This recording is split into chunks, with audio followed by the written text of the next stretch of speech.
धूल और सीलन से भरा वो कमरा मानो सदियों से किसी ने खोला ही ना हो। हवा इतनी भारी कि एक पल के लिए सांस लेना भी मुश्किल लगे। दीवारों पर काई जमी हुई थी और बीच में एक कुर्सी थी जिस पर कोई बंधा हुआ था। उसकी पीठ दरवाजे की तरफ थी और धूल में लिपटे हुए बालों की वजह से चेहरा भी नजर नहीं आ रहा था। उसके कंधे झुके हुए थे, हाथों पर जंग लगी जंजीरें थीं। लगता था महीनों नहीं सालों से कैद है। अचानक दरवाजा चरमराया। एक हल्की सी रोशनी कमरे में दाखिल हुई और उसके साथ आई एक औरत। सफेद सिल्क का लिबास, मोतियों की माला और उसी के मैचिंग ईयररिंग्स।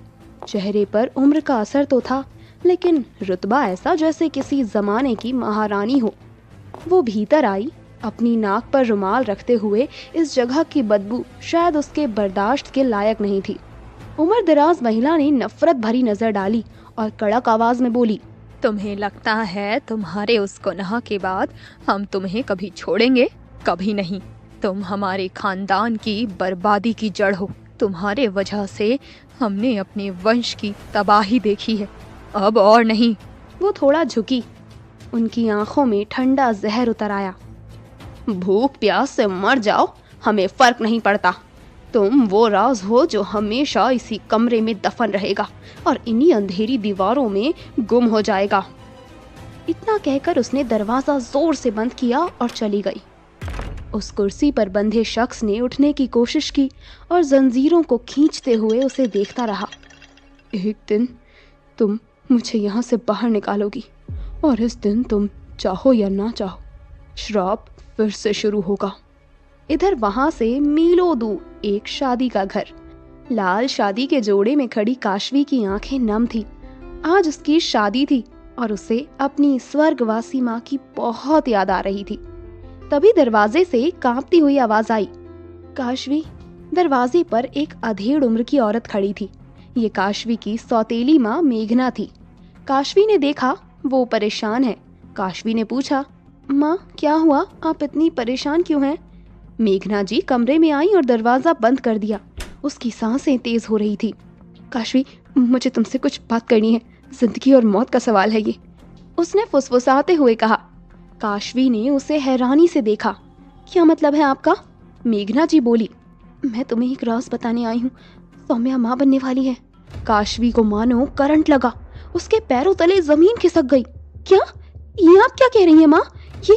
ये कैसे हो सकता है? मेघना जी वहीं बेड के किनारे बैठ गई और आंसू बहाते हुए बोली, मैंने सोचा था तेरी शादी के बाद मैं तेरे पापा से सौम्या और उस लड़के के रिश्ते की बात करूंगी, लेकिन वो लड़का सौम्या को छोड़कर भाग गया। अब इस हालत में कौन उससे शादी करेगा? अगर ये बात सबको पता चली तो हमारा क्या होगा? हमारा नाम मिट्टी में मिल जाएगा। काशवी को लगा मानो आसमान गिर गया हो। वो खुद को संभालते हुए बोली, अब क्या होगा माँ? मेघना जी काशवी को गौर से देखते हुए चालाकी से बोली, बस एक ही रास्ता है, अगर तुम इस शादी से भाग जाओ तो। काशवी को ये सुनकर शौक लगा। मेघना ने काशवी को इमोशनली कंट्रोल करने की कोशिश की। उसने काशवी का हाथ पकड़कर कहा, तुम्हारी बहन की इज्जत का सवाल है, तुम हमेशा सौम्या का ख्याल रखती थी ना, आज भी रख लो। अगर तुम ये शादी नहीं करोगी तो आज इसी मंडप में नमन से सौम्या की शादी हो सकती है। अगर तुम उसे अपनी बहन मानती हो तो, या फिर तुम उसे अपनी बहन मानती ही नहीं हो। काशवी ने अपना हाथ झटक दिया और खिड़की की ओर देखने लगी। अब काशवी को कुछ सुनाई नहीं दे रहा था। मेघना के जाने के बाद भी उसके शब्द काशवी के दिमाग में गूंज रहे थे। उसने मन में सोचा, मुझे ये शादी करनी है, नमन बहुत अच्छे हैं, मैं ऐसे कैसे मंडप में उन्हें छोड़ दूं? पर फिर बहन के लिए उसका दिल पिघल गया। नहीं, मैं सौम्या को इस तरह बर्बाद नहीं होने दूंगी। आखिर उसने अपनी सारी खुशियां एक तरफ रख दी। उसने एक लेटर लिखा और टेबल लैंप के नीचे दबा दिया। उसने अपने हाथों से अपना जोड़ा उतारा, चूड़ियां उतार कर वहीं बिखेर दिया और एक पिट्ठू बैग में 2 जोड़े कपड़े डालकर धीरे से खिड़की खोली और चुपचाप अंधेरे में गायब हो गई। चारों तरफ फैले अंधेरे में काशवी बस खाली सड़क पर चलती जा रही थी। कहाँ जा रही थी पता नहीं। तभी उस सन्नाटे को चीरती हुई कुछ बेशर्म हंसी गूंजी। हवे देख देख, कहीं आधी रात में स्वर्ग से अप्सरा तो नहीं उतर गई हमारे लिए? काशवी ने देखा सड़क के कोने पर 3-4 आवारा लड़के शराब की बोतल हाथ में लिए खड़े थे। तभी उनमें से दूसरा बोला, क्यों ना जरा पास से हालचाल लिया जाए। काशवी की रगों में डर की एक ठंडी लहर दौड़ गई। उसने अपना सिर और झुका लिया और चाल तेज कर दी, लेकिन लड़कों का झुंड उसकी तरफ बढ़ने लगा और तभी लड़कों की आवाज आई, हो भागी, देखो, अबे पकड़ो ना उसे। इधर अचानक काशवी का पैर किसी लोहे की रॉड से टकराया और वो लड़खड़ा गई। पिट्ठू बैग जमीन पर गिर पड़ा। पीछे से उन लड़कों की खिसियानी हंसी और करीब आ रही थी। अब तो हाथ आ ही गई, चल आज तो मजा आएगा।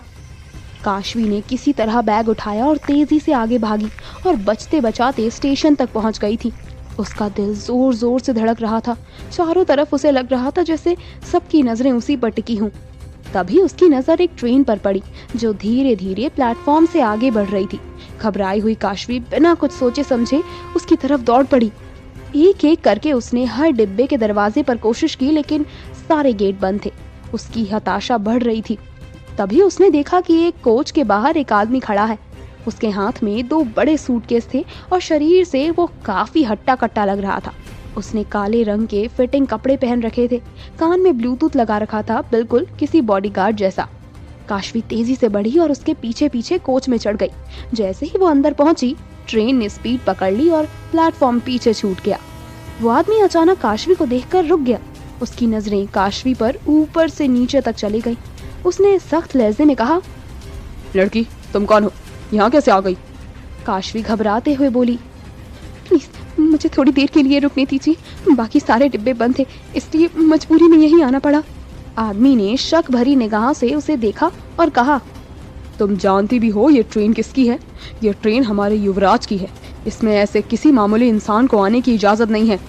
काशवी हैरान होकर बोली, युवराज? कौन युवराज? और ट्रेन तो गवर्नमेंट की होती है ना? उसकी बात सुनकर बॉडीगार्ड ने ऐसे रिएक्ट किया जैसे काशवी ने कोई बचकानी बात कर दी हो। उसने तीखे लहजे में कहा, ये पूरी की पूरी ट्रेन हमारे युवराज और राजमाता के लिए रिजर्व्ड है।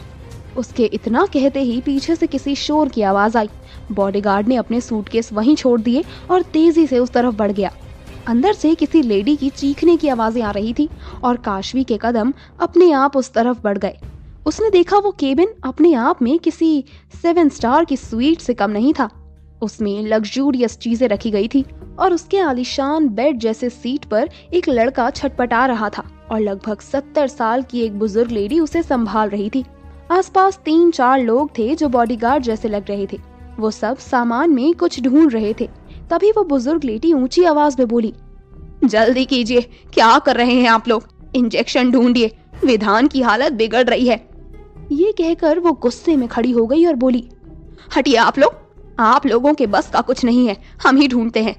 इतना कहकर उन्होंने खुद अपना बैग उठाया और एक एक करके सामान निकालने लगी। बार बार उनकी नजर उस लड़के पर जा रही थी। सब इतने परेशान थे कि वहां खड़ी काशवी पर किसी की नजर ही नहीं गई। तभी काशवी ने देखा कि वो लड़का छटपटाते हुए सीट से गिरने ही वाला था। काशवी फुर्ती से आगे बढ़ी और उसे गिरने से बचा लिया। उसने गौर से देखा तो लड़का बेहद हैंडसम और गुड लुकिंग था। ऐसा लग रहा था जैसे कोई ग्रीक गॉड सामने हो। एक पल को काशवी की नजर उसके चेहरे पर थम गई। अनजाने में ही उसके हाथ उस लड़के के सीने पर चले गए और उसके होठों से कोई धीमी सी धुन निकलने लगी। काशवी के गुनगुनाते ही वो लड़का धीरे धीरे शांत होने लगा और कुछ ही देर में पूरी तरह से नॉर्मल हो गया। बस अब उसके माथे पर पसीना था और सांस थोड़ी तेज चल रही थी। तभी एक बॉडीगार्ड हैरानी से बोला, राजमाता, युवराज को देखिए। वो बुजुर्ग लेडी जिन्हें सब राजमाता कह रहे थे, हैरानी से सीट पर बैठे लड़के की तरफ दौड़ी। उन्होंने सब कुछ छोड़कर उसके पास जाकर उसका माथा सहलाया और बोली, विधान, हमारे बच्चे, आप ठीक है ना? आपको पता है हम कितने घबरा गए थे। कुछ देर बाद उस लड़के ने, जिसका नाम विधान था, अपनी आंखें खोली। उसने आहिस्ता से कहा, दादी। राजमाता ने उसके माथे को चूमते हुए कहा, हमारे बच्चे, आप ठीक है, ऊपर वाले का शुक्र है। लेकिन तभी विधान की नजर सामने बैठी काशवी पर पड़ी, जो अब खिसकते खिसकते उसके पैर के पास तक आ गई थी। वो अचानक उठकर बैठा और गुस्से से बोला, कौन है ये और यहाँ हमारी सीट पर क्या कर रही है? तुम उठो यहाँ से। राजमाता ने तब पहली बार काशवी को गौर से देखा। वो मुस्कुराते हुए उसके पास आई और नरमी से बोली, अरे हाँ, आपको तो हमने देखा ही नहीं। बेटा, आप कौन है और अचानक यहाँ कैसे आई? और आपने ऐसा क्या किया हमारे विधान नॉर्मल हो गए? काशवी घबरा कर बोली, मैं तो बस। उसे खुद समझ नहीं आ रहा था कि क्या कहे। राजमाता ने उसके सिर पर हाथ रखते हुए कहा, आप नहीं जानती बेटा, आपने क्या किया है। आज बिना इंजेक्शन के हमारे विधान की जान जा सकती थी। आपने सचमुच चमत्कार कर दिया। इससे पहले ऐसा कभी नहीं हुआ कि विधान को अटैक आए और बिना इंजेक्शन के वो ठीक हो जाएं। आप हमारे लिए ऊपर वाले का दिया हुआ आशीर्वाद बनकर आई हैं। काशवी अभी भी समझ नहीं पा रही थी कि वो बोले तो क्या बोले। तभी काशवी ने गौर किया कि विधान अपनी सीट पर बैठे बैठे उसे घूर रहा था। उसके चेहरे पर गुस्से के भाव थे। काशवी की नजर अपनी ओर उठते देख विधान ने ऊंची आवाज में कहा, दादी, ये जो भी है इसे बाहर निकालिए। आपको पता है ना, हमें गंदगी से सफोकेशन होती है। ये सुनकर काशवी, जो अब तक घबराई हुई थी, अचानक उसके चेहरे पर नाराजगी आ गई। उसने सीधा विधान की तरफ देखा और चिढ़कर बोली, एक्सक्यूज मी, आपने गंदगी किसे कहा? विधान ने गार्ड्स की तरफ देखते हुए कहा, तुम लोगों ने सुना नहीं हमने क्या कहा? बाहर करो इसे। गार्ड्स आगे बढ़े ही थे कि राजमाता ने हाथ के इशारे से उन्हें रोक दिया। काशवी ने विधान की ओर देखा और तीखे लहजे में बोली, मुझे नहीं पता आप अपने आप को क्या समझते हैं, लेकिन जरा याद रखिए, इस वक्त आपकी जान बचाने वाली मैं ही हूँ। और जिस गंदगी की बात कर रहे हैं ना आप, उसी गंदगी की वजह से आप सांस ले पा रहे हैं। विधान ने उसे पूरी तरह नजरअंदाज किया और अपनी दादी से बोला, दादी, देखा आपने कितनी बदतमीजी कर रही है ये। हम बहुत अच्छे से जानते हैं ऐसे छोटे लोगों को। ये बहाना बनाकर हम जैसे लोगों के पास आते हैं ताकि हमसे मोटी रकम ऐंठ सके। अगर आपको लगता है कि इसने कोई एहसान किया है तो इसके काम की रकम दीजिए और इसे चलता कीजिए। राजमाता ने शांत आवाज में काशवी से पूछा, आपने अभी तक बताया नहीं, आप हैं कौन? काशवी ने झिझकते हुए कहा, मेरा नाम काशवी है। मैं गलती से इस केबिन में आ गई थी, माफ कीजिएगा, लेकिन मैं अगले स्टेशन पर उतर जाऊंगी। इसके लिए मुझे इतना सुनाने की जरूरत नहीं थी। विधान ने झुंझलाते हुए कहा, दादी, आप क्यों इसके साथ बात करके टाइम वेस्ट कर रही हैं? प्लीज, हमें आराम करना है। विधान की बातों से काशवी इतनी चिढ़ गई कि वो उठकर जाने लगी। तभी पीछे से राजमाता की आवाज आई, रुकिए। काशवी के कदम थम गए। विधान भी हैरान था कि दादी इस लड़की को रोक क्यों रही है। राजमाता उसके सामने आई और बोली, हमारा नाम अन्नपूर्णा देवी है, राजमाता अन्नपूर्णा देवी, और ये हैं हमारे पोते युवराज विधान। शायद आप नहीं जानती, लेकिन आज आपने जो किया है ये हमारे लिए बहुत बड़ी बात है। इतना कुछ होने के बाद हम आपको कैसे जाने दे सकते हैं? काशवी हड़बड़ा गई। जी, आप क्या कह रही हैं? मैंने कुछ नहीं किया, मैं तो बस धोखे से यहाँ आ गई और कुछ नहीं। राजमाता के होठों पर एक अजीब सी मुस्कान उभरी। उन्होंने कहा, आपके लिए ये महज इत्तेफाक होगा, लेकिन हमारे लिए ये हमारे विधान का सवाल है, इसलिए आप हमारे साथ चलेंगी। काशवी ने घबरा कर कहा, माफ कीजिएगा, लेकिन मैं आप लोगों के साथ नहीं जा सकती। मैं आपको जानती भी नहीं और आप भी मुझे नहीं जानते, ऐसे कैसे? वो इतना ही बोली थी कि राजमाता ने ठंडी लेकिन सख्त आवाज में कहा, हम आपसे पूछ नहीं रहे, हम आपको बता रहे हैं, और इस दुनिया में ऐसा कुछ नहीं है जो हमारी मर्जी के खिलाफ हो सके। आप तो फिर भी एक मासूम लड़की हैं, चाहे आप चाहें या ना चाहें, आपके पास अब कोई विकल्प नहीं है। आपको हमारे साथ चलना ही होगा, या तो खुशी से चलिए या फिर। इतना कहकर राजमाता ने अपने बॉडीगार्ड्स की तरफ देखा। काशवी उनके इशारों का मतलब समझ गई। उसका दिल जोर से धड़क उठा। वो मन ही मन बुदबुदाई, ये लोग कौन है? मुझे कहाँ लेकर जाएंगे और मेरे साथ क्या होने वाला है? तभी बॉडीगार्ड्स काशवी के सामने आकर खड़े हो गए। काशवी समझ गई कि वो कुछ नहीं कर सकती और चुपचाप एक कोने में बैठ गई। विधान की नजर लगातार उस पर बनी हुई थी, जिससे काशवी और अनकंफर्टेबल हो गई। वो नहीं जान पाई कि उसकी आंख कब लग गई। सुबह उसकी आंख खुली राजमाता अन्नपूर्णा देवी की आवाज पर, उठिए, हम पहुंच गए। काशवी ने देखा कि ट्रेन एक सुनसान जगह पर रुकी थी और बाहर लग्जरी कारों का काफिला खड़ा था। उसे समझ नहीं आ रहा था कि ये कौन सी जगह है। उसने अपना छोटा सा बैग लिया और पीछे पीछे उतरी। राजमाता और विधान पहले ही एक कार में बैठ चुके थे। राजमाता ने कुछ बॉडीगार्ड्स को इशारा किया और काशवी को एक कार में बैठा दिया। कार सुनसान सड़क पर चली। काशवी की नजर सड़क किनारे लगे बोर्ड पर पड़ी। उदयपुर में आपका स्वागत है। उसने मन ही मन सोचा, मैं उदयपुर में हूँ। कार चलते हुए झील, पहाड़ और हरियाली से गुजरी। जल्दी ही काफिला एक आलीशान महल के बाहर रुका।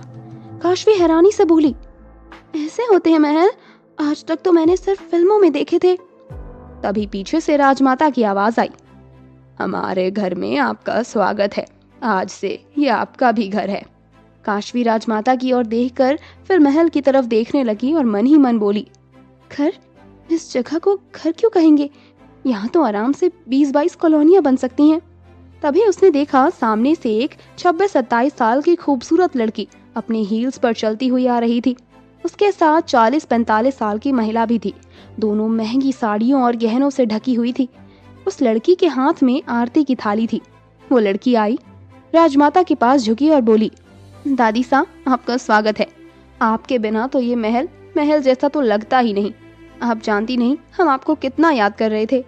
राजमाता ने उसे गौर से देखा और मुस्कुराते हुए कहा, अपने मीठे शब्दों को बचा कर रखिए अनिका, वीर के सामने काम आएंगे।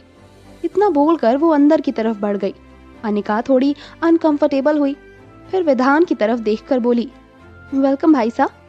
तभी उसकी नजर काशवी पर पड़ी और वो काशवी को ऊपर से नीचे तक देखकर मुस्कुराई। मानना पड़ेगा, इस बार अपनी दादी सा ने बहुत चुनकर मेड हायर की है। देखी बुआ सा, ये लड़की तो कहीं से नौकरानी नहीं लगती। फिर अनिका बोली, एनीवे सुनो लड़की, ये दादी सा का बैग उठाओ और हमारे पीछे आओ। काशवी थोड़ा सा अनकंफर्टेबल हो गई। विधान ने उसकी ओर देखा और अजीब तरीके से मुस्कुराकर आगे बढ़ गया। अनिका भी पलटकर चली गई।